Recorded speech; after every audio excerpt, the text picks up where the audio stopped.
Donc évidemment, c'est un sujet très vaste. Donc je vais être un peu technique et essayer de faire quelque chose de synthétique. Donc quand on dit les partenariats, évidemment, si on le veut ou pas, on est dans l'ère de la mondialisation, c'est-à-dire il y a une augmentation assez conséquente au niveau mondial dans tous les sens de ce qu'on appelle l'investissement direct à l'étranger, les fameux IDE dont on nous parle souvent. Alors ça peut prendre donc plusieurs formes. Voilà, d'abord, ça peut être simplement une entreprise privée, je ne sais pas, un Coca-Cola qui veut créer une antenne, une filiale en France. Donc, elle va créer une filiale. Donc, c'est une entreprise privée qui agit dans un pays étranger. Ensuite, ça peut être un hedge fund, ça peut être un fonds spéculatif, un fonds d'investissement agissant dans une durée plus ou moins courte, surtout pour obtenir des profits financiers, surtout à court terme. Y compris, on a vu des cas de fonds qui achètent des entreprises simplement pour les fermer, parce qu'ils possèdent d'autres entreprises qui fabriquent des produits de moindre qualité, et en achetant l'autre et en le fermant, ça ouvre le marché pour continuer à vendre des produits de mauvaise qualité. C'est soi-disant les avantages du libre-échange et de la mondialisation. C'est un problème. Ensuite, il y a quelque chose dont je voudrais vous parler aujourd'hui, qui est beaucoup moins connu, qu'on appelle les fonds souverains ou les fonds d'État. Alors, ces fonds, très souvent, au début, ils ont été vus un peu comme le grand Satan, parce qu'en fait, ils ont une vision à long terme, ils ont une rentabilité à long terme, d'où très vite le soupçon qu'ils cherchent en fait de l'influence géopolitique, soit pour des raisons sécuritaires, stratégiques, pour le prestige ou pour ce qu'on appelle le fameux soft power, agissant avec une vision à long terme.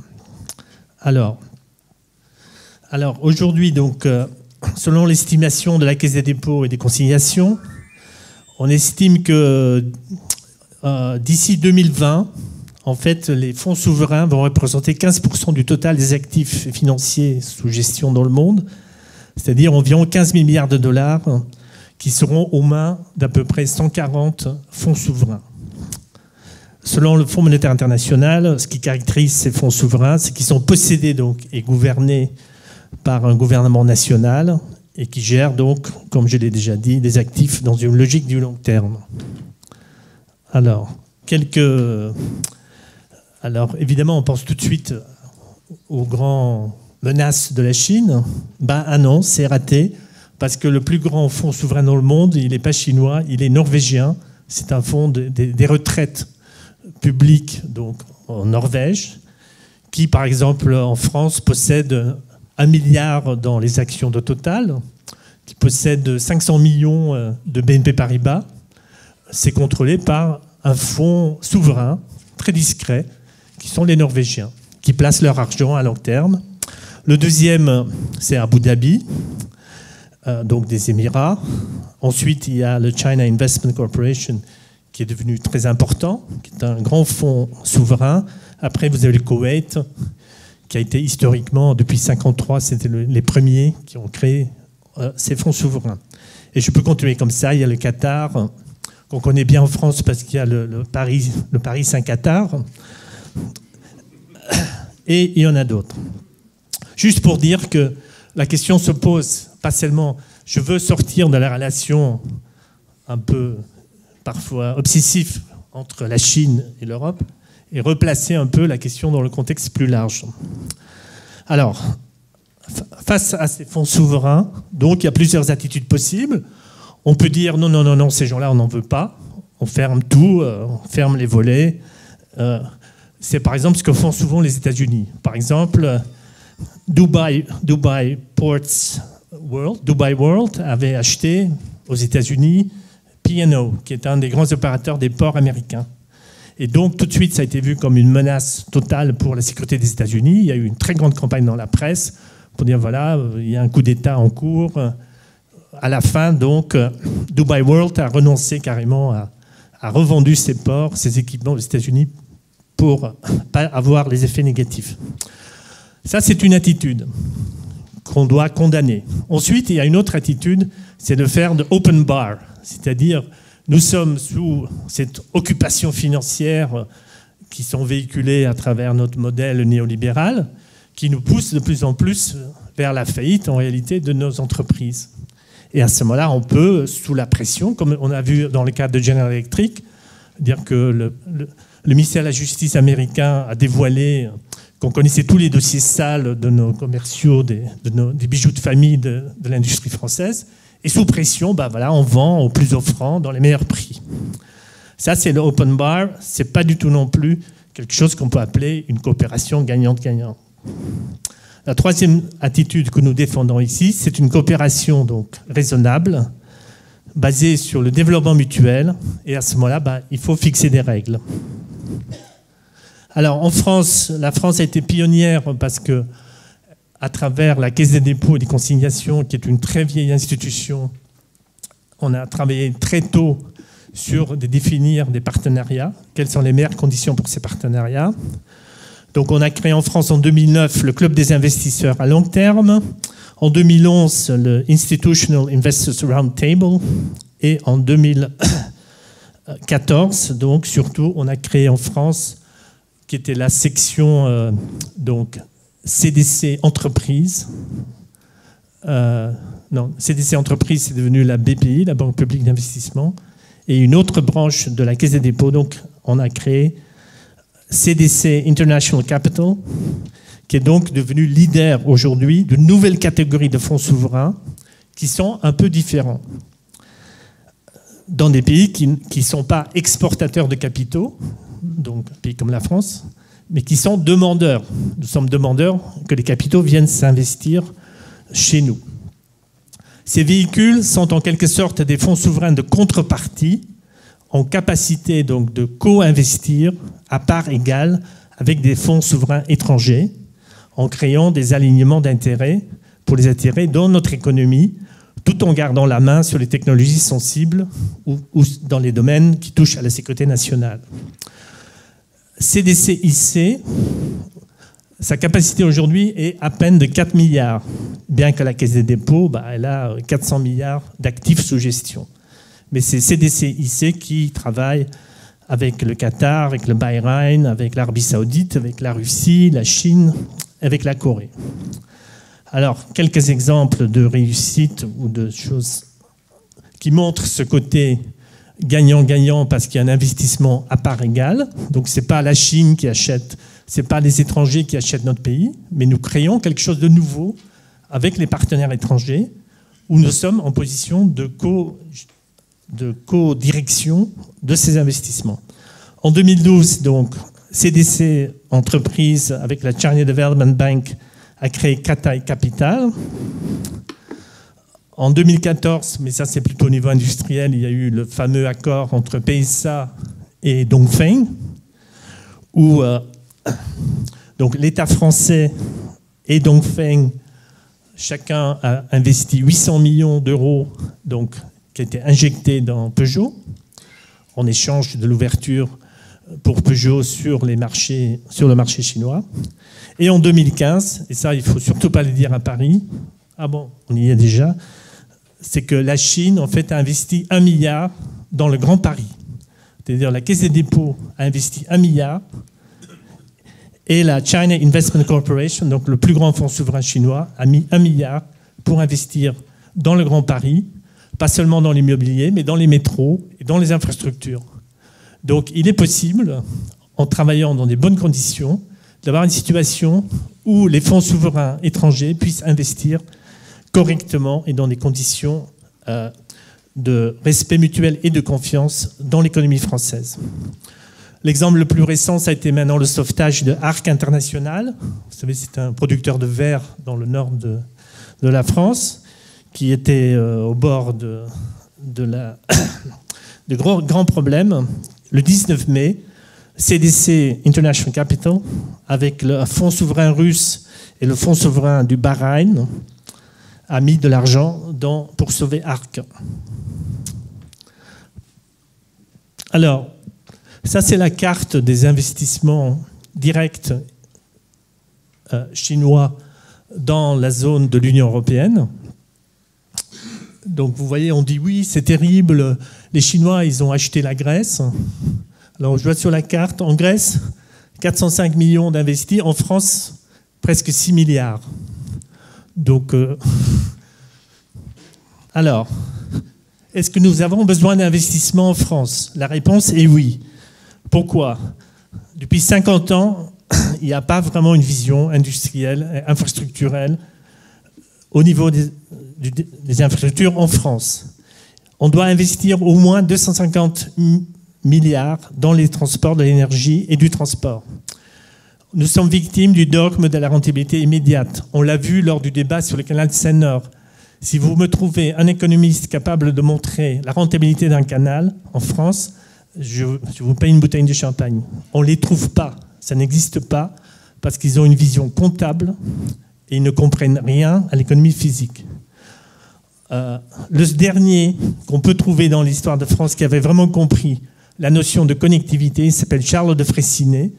C'est à la fin donc, du 19e siècle, qui, au même temps, a lancé des équipements portuaires et l'investissement dans les canaux et dans le chemin de fer pour créer l'arrière-pays, le hinterland, permettant effectivement à ces ports de prospérer. Donc aujourd'hui en France, nous avons une triple urgence d'investissement, les ports, les canaux et le fret ferroviaire. L'exemple même, c'est le Havre. Donc il faut doter les grands ports maritimes d'infrastructures. Par exemple, aujourd'hui, vous avez un couloir de fret ferroviaire qui va de Rotterdam à Lyon. Mais il ne va même pas jusqu'à Marseille. Donc Marseille, aujourd'hui, le plus grand port de France s'appelle Anvers. C'est-à-dire que les 2/3 des marchandises produites en France pour l'exportation partent par Anvers, Rotterdam et Hambourg.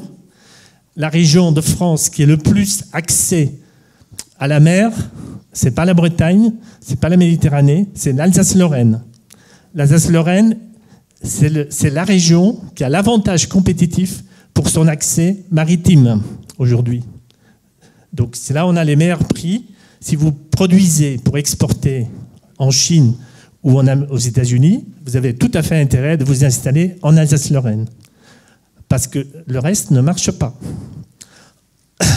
Par exemple, le port du Havre, on a fait port 2000 en 2000, on a fait un nouveau port container, sauf qu'à la fin, on a dit qu'il n'y a plus d'argent pour finir. Donc on n'a pas fait une écluse. Il fallait une écluse entre le terminal des conteneurs, c'est le premier port de conteneurs de France, hein, le Havre. C'est le deuxième port de France, mais premier au niveau des conteneurs. On n'a pas fait cette liaison, ce qui fait que pour les barges poussées permettant d'amener les conteneurs du Havre à Paris, il faut d'abord les décharger les bateaux, les amener dans un centre multimodal, recharger. Donc on va multiplier les opérations dont les coûts, donc on perd de compétitivité. Aujourd'hui, 89% des conteneurs qui arrivent au Havre repartent en camion. D'accord ? 89%. Les 11% qui restent, c'est le ferroviaire et le fluvial. C'est très très peu par rapport à nos voisins du Nord, où ce pourcentage est entre 20 et 30% pour le fluvial et le ferroviaire. Donc là, vous voyez la carte des grands axes de transport fluvial.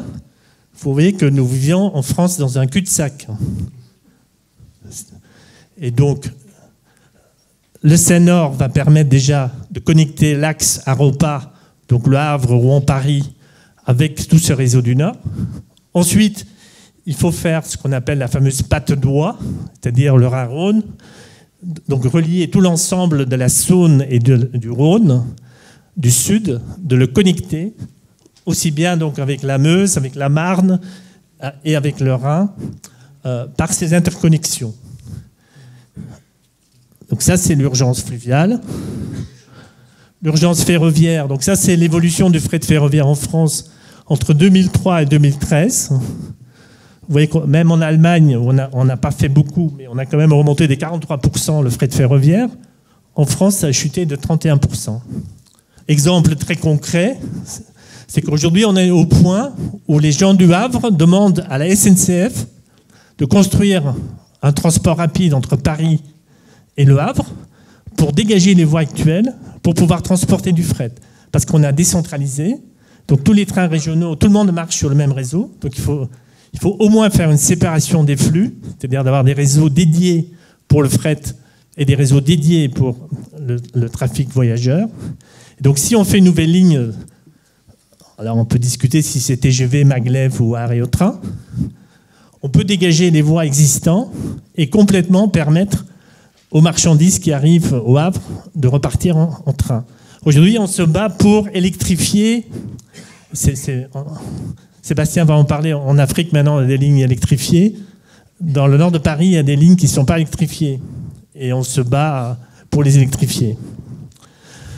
Alors, pour conclure, en fait, la grande percée, ça a été donc l'accord signé le 14 novembre 2016 pour la création d'un fonds sino-africain en pays tiers. C'est-à-dire que la Chine, en réalité, est venue proposer à la France d'investir 50 milliards dans des grands projets en Afrique, des routes, des hôpitaux, des trains, des barrages, etc. On a fini avec un petit fonds de 300 millions. Pourquoi ? Parce que la Caisse des dépôts a dit on est désolé, nous on aimerait bien donner plus, mais on n'a pas de quoi. Donc, parce que si effectivement, si on veut investir égal à égal, il faut qu'on ait les moyens de le faire. Dans le contexte financier monétaire actuel, du garrot que nous impose l'euro et les critères de Maastricht, c'est absolument impossible. Pour conclure, donc, je dirais, avec ces fonds souverains de contrepartie, nous disposons potentiellement d'un cadre légal, financier, juridique intéressant qui peut faciliter ces investissements chinois en France et franco-chinois en Chine et ailleurs. Le premier grand projet qu'il ne faut pas louper, c'est le projet des Hinkley Point. C'est la première fois que la France et la Chine vont construire ensemble des centrales nucléaires dans un pays tiers. Et c'est le début. Si cela marche, on peut même Jean-Marc Ayrault, qui n'est pas toujours un héros, il a dit Hinkley Point est un très bon exemple de ce qu'on va faire ensemble, remporter des contrats sur les marchés tiers, et c'est là dans tous les secteurs. C'est un modèle que nous soutenons partout, y compris en Afrique, y compris en Asie.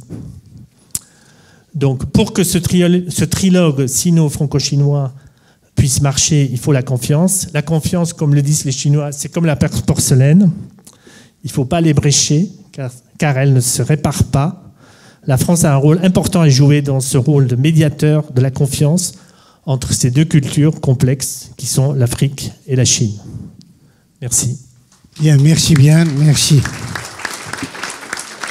Merci, Veriken. J'aimerais savoir quel est l'intérêt de faire venir des produits chinois qui sont quelquefois contrefaits, qui sont quelquefois des produits qu'on fabriquait auparavant en France, qui ne sont pas de bonne qualité et que personnellement, moi, je refuse d'acheter. Si on ne progresse pas, on tombe, cher monsieur. C'est ça la réponse. Par exemple, dans toute la Picardie, nous coupons les peupliers, d'accord ? Mais nous exportons des grumes vers la Chine via Le Havre. Nos fabricants de meubles, au lieu d'investir en France et de nous doter des meilleures machines permettant de transformer le bois pour qu'on puisse avoir des bois pour nos meubles, nos fabricants de meubles, qui s'appellent Ikea par exemple, ils vont en Chine acheter notre bois. Donc si vous voulez, la course, ce que vous soulignez est juste, mais c'est le résultat, non pas... Ce qui est inquiétant, ce qui m'inquiète, c'est non pas ce que font les Chinois. Ce qui m'inquiète, c'est ce que nous ne faisons pas. C'est-à-dire que nous ne sommes pas en train d'investir dans les technologies de pointe de l'avenir, qui souvent sont même des brevets français, que les Chinois vont acheter et mettre en application chez eux. Donc, si vous voulez, vous recevez dans la tête, en boomerang, quelque chose que c'est nous-mêmes qui l'avons lancé. Merci bien.